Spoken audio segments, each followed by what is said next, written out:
Où sont les Gabonais? Bonjour, bonjour, bonjour, bonjour, bonjour aux Gabonais, bonjour à la communauté gabonaise. On se connecte, on partage, c'est un petit live chap-chap comme ça rapidement. Un petit live chap-chap rapidement. On se connecte, on se connecte, on se connecte, on partage. Un petit live rapide chap-chap. Bonjour, bonjour, bonjour à tous ceux qui sont connectés. On se connecte, on partage. Un petit live rapidement. Vous savez que le week-end a été chaud. L'actualité du week-end, une actualité plus ou moins chaude. Du côté du Cap Pérez, le Cap des Pères, plus précisément le Cap des Pères.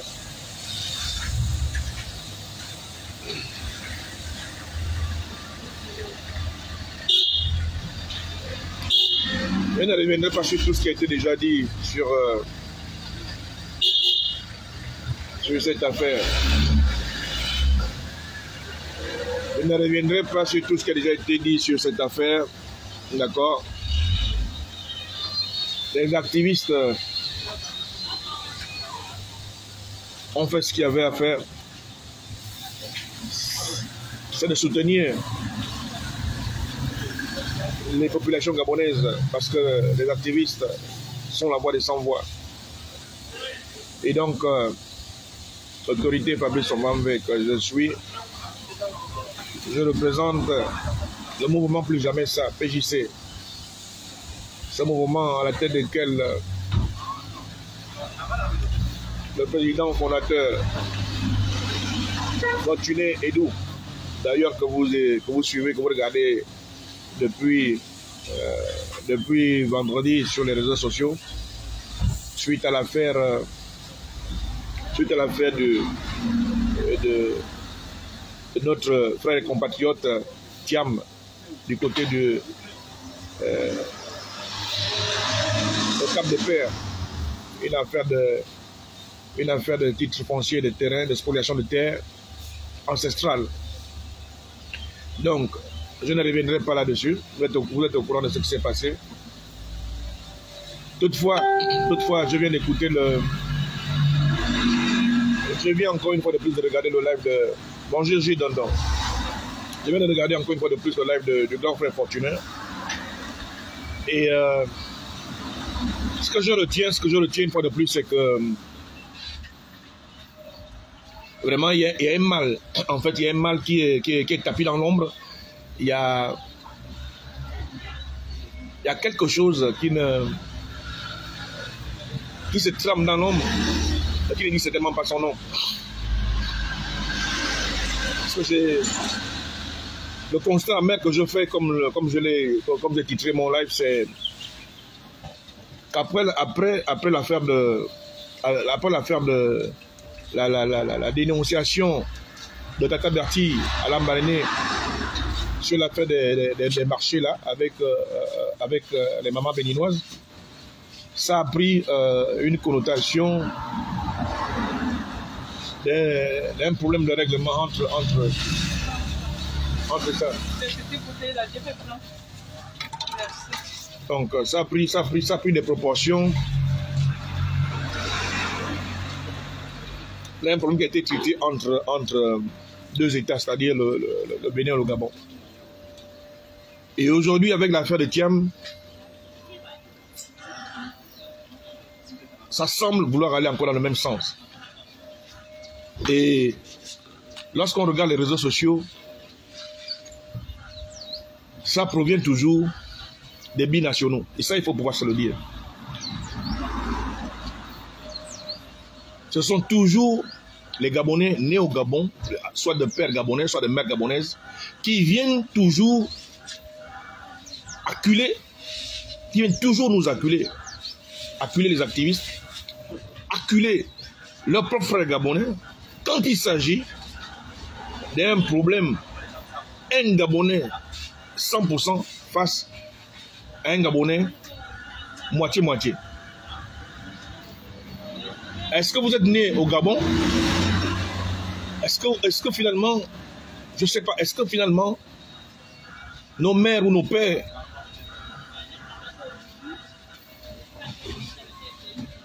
vous ont inculqué cette éducation-là? Je veux comprendre.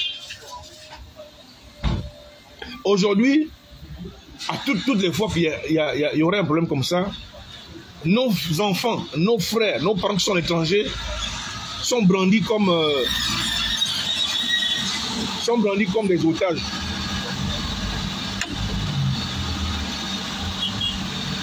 Nos frères, nos parents, nos fils qui sont étrangers sont brandis comme des otages. Est-ce que c'est normal? On ne peut pas comprendre que parce que quelqu'un a double nationalité, il est issu d'un père, soit d'une mère, au Gabon, et que les 100% se retrouvent aujourd'hui en train de vivre comme des rats. Parce que ce sont ceux-là qui sont en train non seulement de foutre du bordel, mais qui sont en train de s'enrichir dans notre pays. Il faut pouvoir se le dire.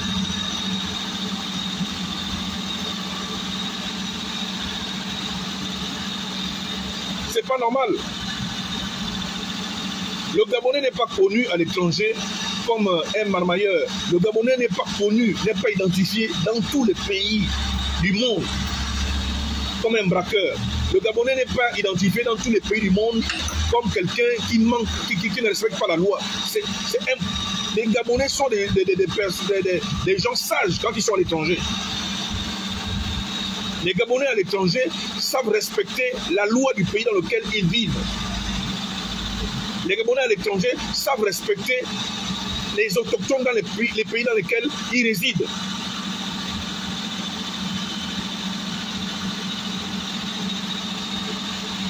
Depuis un moment, je fais le constat que nos frères binationaux, à chaque fois qu'on a un problème, ils ne veulent même pas d'abord écouter, ils ne veulent même pas d'abord chercher la voie de la raison et la voie de la justice. Tout de suite, ce sont eux qui nous lapident.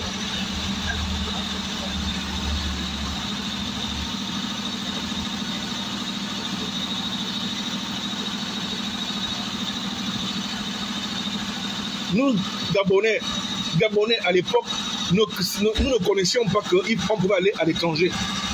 C'est à cause du manque d'infrastructures universitaires, à cause du manque d'infrastructures scolaires. Le Gabonais ne connaissait pas ce qu'on appelait aller vivre à l'étranger. Le Gabonais, nous avons toujours été fiers d'être des Gabonais et de vivre chez nous. On ne savait pas ce que c'est qu'aller vivre à l'étranger. C'est lorsqu'on a commencé à faire le constat que Les deux seules universités qu'on reconnaît d'utilité publique, les deux seules universités d'État qu'on a dans ce pays-là, à savoir l'université de Massokou et l'université Omar Bongo, devenaient obsolètes et dans l'incapacité de recevoir tous les élèves. C'est à partir de là que les parents ont commencé à se battre, à envoyer les enfants en France. C'est pourquoi la France est la première diaspora la plus nombreuse. La diaspora gabonaise en France est la plus nombreuse parce que c'est le pays, disons, de nos colonisateurs, le pays et la langue que nous tous on maîtrise déjà depuis la naissance, le français. C'est pourquoi on a commencé à envoyer les enfants en France. Le Gabonais n'a rien à foutre d'aller vivre à l'étranger.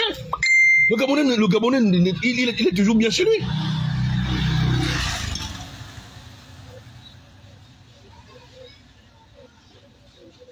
C'est quoi cette histoire que lorsqu'il y a un problème, d'accord, comme celui qui s'est passé à Lambaréné avec Tata Berti, tout le monde s'est rué sur Tata Berti. Tata Berti a tort, Tata Berti a tort. Et quand tu vas regarder les commentaires, ce sont les binationaux, donc des enfants même nés au Gabon. Nés au Gabon. Qui nous attaquent, nous. Et voilà encore l'affaire de Thiam qui est arrivée là, au Cap des Pères. C'est toujours, quand tu vas les enfants, quand tu ouvres les réseaux sociaux, c'est toujours un enfant né au Gabon qui ne prend pas la peine de bien écouter l'histoire, qui ne prend pas la peine de laisser la justice faire son travail, mais tout de suite qui vient commencer à insulter les Gabonais, qui vient commencer à diffamer, qui vient commencer à raconter des bêtises. On va accepter ça jusqu'à quand?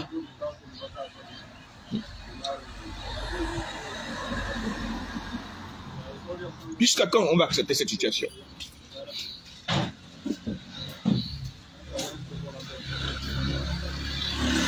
Le Gabon, c'est ce pays-là, ce pays où coule le lait et le miel. C'est ce pays-là qui a fait de tous les étrangers qui sont passés ici des hommes riches. Ce pays qui enrichit tous les étrangers qui passent par le Gabon. Je ne connais pas un seul pays où tu vas aller vivre, où tu vas gagner en l'espace de 5 jours 150 000 francs. Je ne connais pas. Le Gabon est le seul pays où la ménagère gagne 150 000 francs, où la ménagère gagne 80 000 francs, où n'importe qui, le matin, il va dans la rue, il vend ses cacahuètes, il vend ses sacolas, il vend son citron, mais le soir il rentre, il a au moins 10 000. Ça, c'est le Gabon.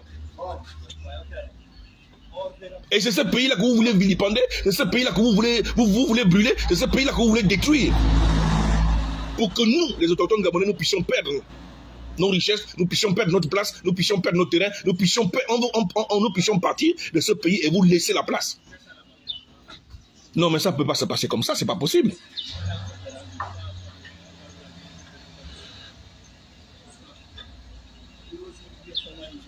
Si nos dirigeants, si nos gouvernants avaient créé des universités, avaient créé des écoles, avaient créé des hôpitaux dignes de son nom, mais le Gabonais n'irait pas à l'étranger.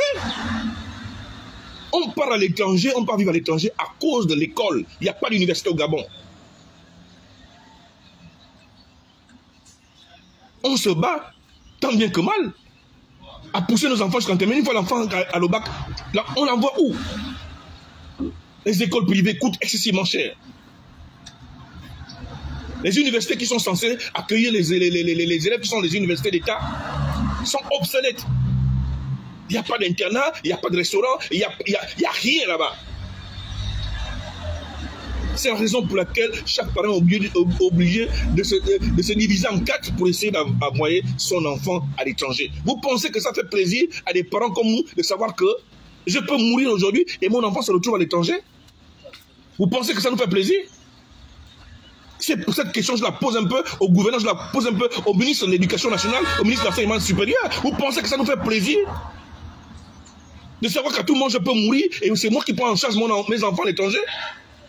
Et que s'ils doivent venir m'enterrer, ils n'auront même pas la possibilité de payer leur transport, leur billet d'avion, parce qu'ils ne sont pas pris en charge par l'État. Vous pensez que ça nous fait plaisir?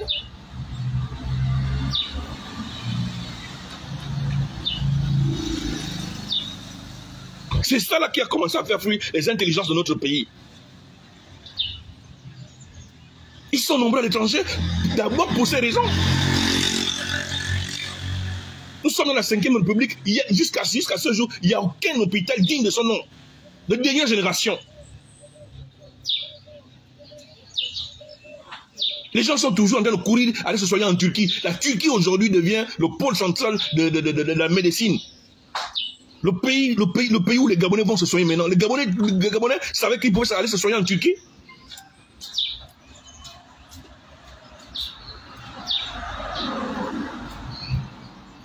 Il faut vraiment que les autorités regardent cette affaire-là. J'ai entendu l'un des députés de la transition, là, nommé, là, comment il s'appelle, je ne sais pas, je pense c'est Mobasanjo, je crois. Il est passé sur les réseaux sociaux avec un sujet concernant l'immigration, le taux d'immigration irrégulier, le taux d'immigration très élevé dans notre pays.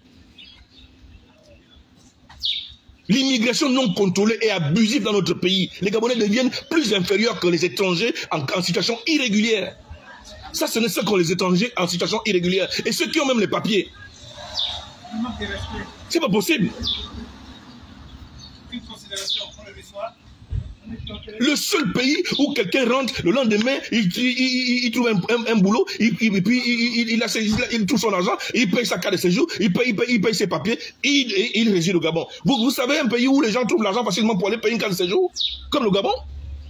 Vous pensez que les gens viennent en pirogue, les gens viennent en avion, les gens viennent clandestinement dans ce pays, mais parce que le pays donne beaucoup, offre beaucoup de chances, beaucoup d'opportunités pour avoir de l'argent. Le Gabon est un pays où on ne parle que de milliards, on ne parle que de pétrodollars. Quelqu'un vient en pirogue, quelqu'un vient sous le bateau, et puis il trouve de l'argent, il paye sa carte de séjour. Vous connaissez un pays comme ça? Merci mon frère. Amen. C'est monsieur le juge. Merci. C'est pas qu'on est xénophobe, hein. Il faut rappeler ça aux gens. C'est pas possible ça.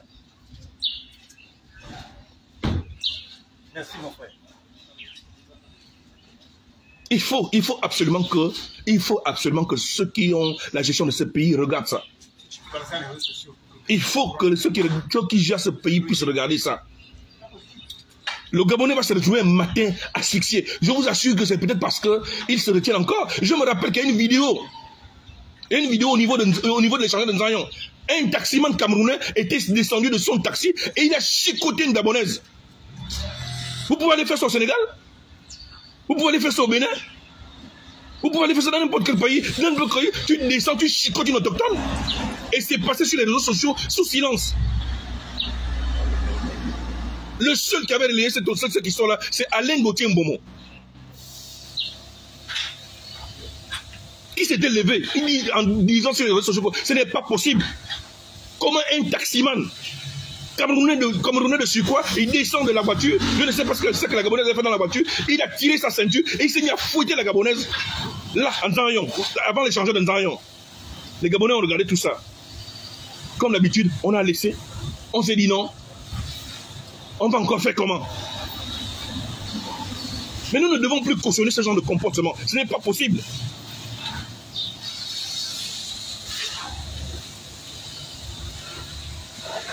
Dans aucun pays du monde, on ne peut te tolérer, aucun autochtone ne peut te tolérer que tu frappes, tu poses la main sur un autochtone. Tu vas au Sénégal, touche un Sénégalais, tu vas voir ce que les Sénégalais vont te faire. Va au Mali, tu touches un Malien, tu verras ce que les Maliens vont te démontrer. Mais quand on arrive chez les Gabonais, on vient venir nous brandir, oh, vous êtes des xénophobes, Donc la xénophobie, c'est seulement quand les Gabonais réagissent que je ne peux pas me laisser aussi molester parce que, par un étranger, parce que je suis chez moi.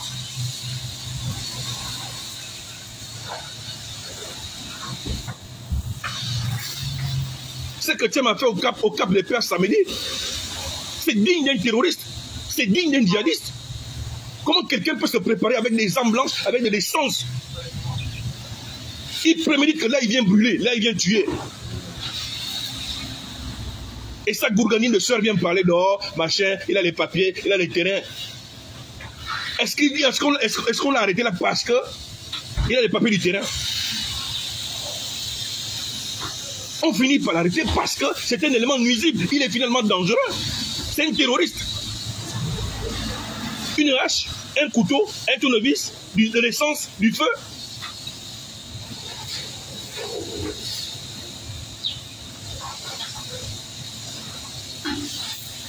Et demain, on viendra traiter les activistes de voyous. Demain, on viendra traiter les activistes de moins que rien.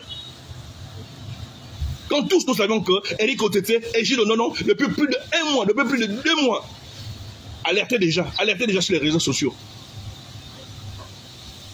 Et nous y allons pour nous enquérir de la situation, pour soutenir les mamans, et nous tombons nez à nez avec un djihadiste, avec un terroriste qui est prêt à en découdre.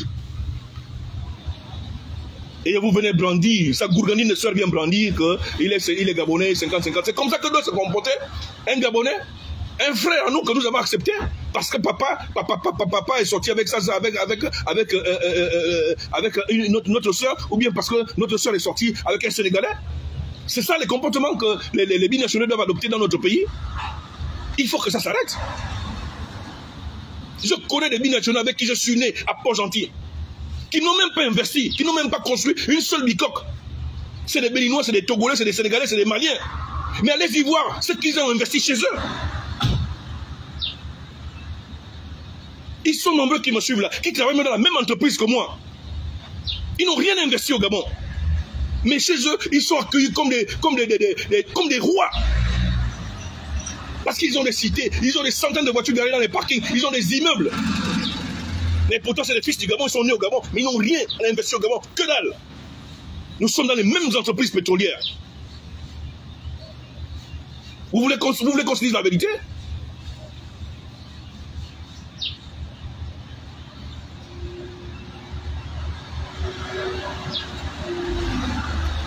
On est bien calme. Ce sont nos frères, ce sont nos sœurs. Nous avons accepté. Nous avons des enfants avec eux. J'ai ma fille à moi qui a fait 5 gosses avec un jeune béninois à Port-Gentil, qui faisait de la pêche, qui malheureusement, leur maison a été détruite pendant les déguerpissements à Lip, en Tchengue. Mais ce beau-fils était monsieur très gentil, un monsieur très serviable, un monsieur... Non, tu as même du mal à croire que c'est un béninois.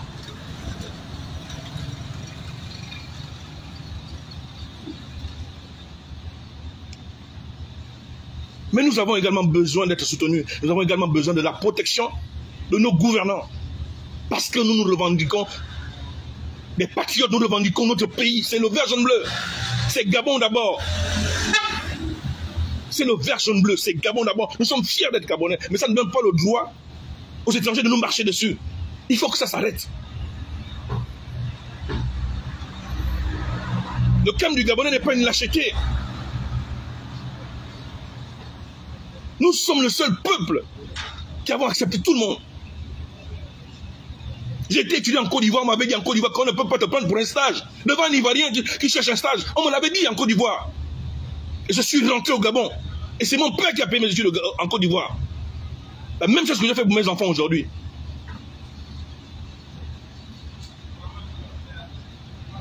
Le manque d'infrastructures universitaires qui nous fait envoyer nos enfants à l'étranger. S'il y avait les universités ici dans ce pays, en Poutoulou, nos enfants n'iraient pas à l'étranger. On nous tue les enfants en Turquie, on nous tue les enfants aux États-Unis, on nous tue les enfants partout. On nous tue que les Gabonais en ce moment. Est-ce que c'est normal? Quand vous coupez les bourses, les enfants deviennent des prostituées. Pourquoi vous faites ça? Pourquoi vous faites ça? Une étudiante qui attend sa bourse, qui a un parent prolétaire, qui se bat avec des tontines, qui gratte la terre pour pouvoir nourrir son enfant en France, et vous venez vous couper les bourses. Comment pensez-vous que cet enfant-là va s'en sortir? Vous êtes en train d'envoyer une fille, un garçon à la prostitution. Le garçon doit devenir gigolo et la fille doit devenir prostituée. Pour continuer à préserver ses études, pour continuer à payer, pour continuer à préserver son standing de vie à l'étranger. Ça ne vous dit rien, ça ne passe pas par vos têtes. Parce que les vôtres sont à l'aise. Et c'est la raison pour laquelle nous ne sommes plus respectés à l'étranger. Parce que les filles gabonaises, ce qu'elles font en Belgique, ce qu'elles font en Turquie, ce qu'elles font partout, c'est des placements à cause de vous.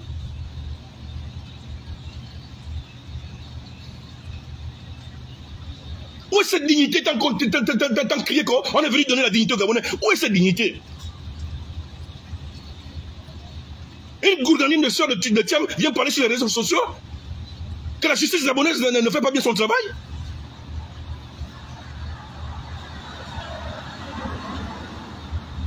Elle parle de quoi? Nous avons dit que nous ne voulons pas parler de cette affaire. Nous étions sur le terrain et que la justice fasse son travail. La justice a commencé à faire son travail de façon excellente. Et c'est pourquoi nous sommes restés dans le calme. Mais nous n'allons pas tolérer que ça continue à raconter des bêtises, des inepties sur les réseaux sociaux. C'est nous-mêmes qui étions sur le terrain et nous savons ce qui s'est passé. La PJ est dessus, les brigades de sont dessus. Qu'est-ce qu'elle vient raconter?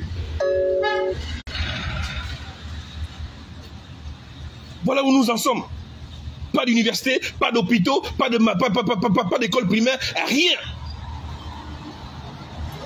On finit par nous manquer de respect à gauche et à droite. Alors que le Gabon, c'est le pays où coule le lait, le miel. Aucun étranger n'est arrivé au Gabon et reparti chez lui. Et il a osé dire que le Gabon m'a rendu pauvre.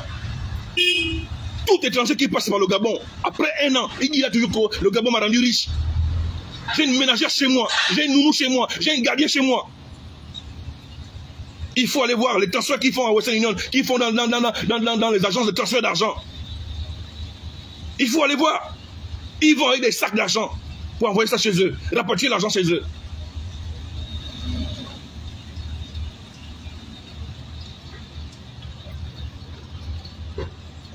Il faut que nos frères binationaux apprennent à nous respecter. Il faut qu'ils apprennent à nous respecter.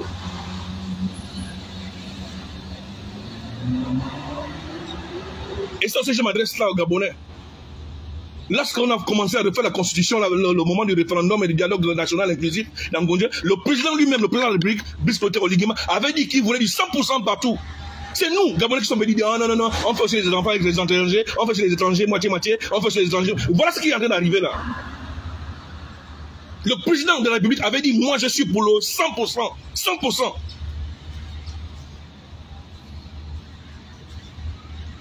C'est nous-mêmes, à ce référendum, qui avons tout modifié.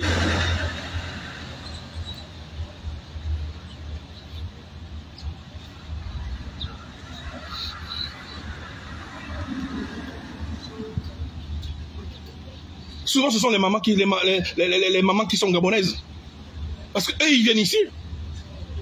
Et pour avoir les papiers, pour qu'on leur ouvre les portes, ils vont sortir avec des femmes qui ont des grands noms de la République, et puis ils leur font des enfants, et puis demain, après-demain, voilà, c'est le résultat, voilà le comportement de ces enfants-là. La même manière, les Gabonais, quand ils vont en France, aux États-Unis, partout, on cherche des papiers. Et c'est un circuit de papier dans tous les pays du monde. Il faut d'abord sortir, il faut d'abord se marier avec une femme du pays, ainsi de suite. Ce sont des vieux circuits. Parfois, il n'y a même pas d'amour dedans. Il n'y a pas d'amour. Il n'est pas question d'amour. Il est question de papier. Il est question d'opportunité. Lorsque tu es reconnu Gabonais, eh bien, tu as un passeport Gabonais. Tu es reconnu Gabonais, eh bien, tu portes le nom d'une des familles de ce grand pays. On sait que tu es le beau-fils, mais tu as les ouvertures, tu as les portes ouvertes. C'est comme ça que ça fonctionne. Il faut arrêter de nous distraire.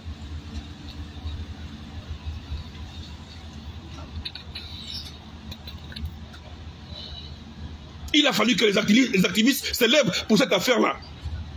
De maman Augustine Bourdette au Cap des Pères. Si les activistes ne se seraient pas levés. Mais ça aurait pu être pire. Cette maman-là pouvait perdre sa vie rien qu'avec la pression qu'elle subissait. Elle ne marche plus bien, elle n'a plus la santé, elle a la tension, elle prend des médicaments à son âge, 75 ans, 80 ans. Elle pouvait s'écrouler. Je bénis même Dieu pour que Dieu lui ait donné la force de pouvoir tenir jusqu'à ce jour. Maintenant, la situation, l'affaire est entre les mains de la justice. De façon officielle.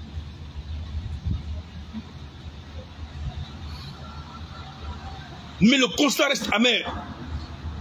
C'est que ce sont nos propres frères, ni des binationaux, qui sont à chaque fois en train de nous attaquer. Et je me pose la question, pourquoi? Pourquoi vous nous attaquez? Prenez la peine d'écouter, de décortiquer le sujet. Prenez la peine d'écouter les conclusions de la justice. Il faut que ça s'arrête.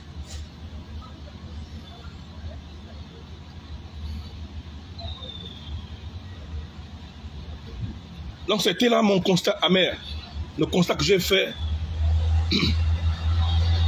face à nos frères binationaux. À mes frères binationaux, vous à qui le Gabon a tout donné. Et vous, en retour, vous n'avez rien donné au Gabon. Vous n'avez rien donné au Gabon.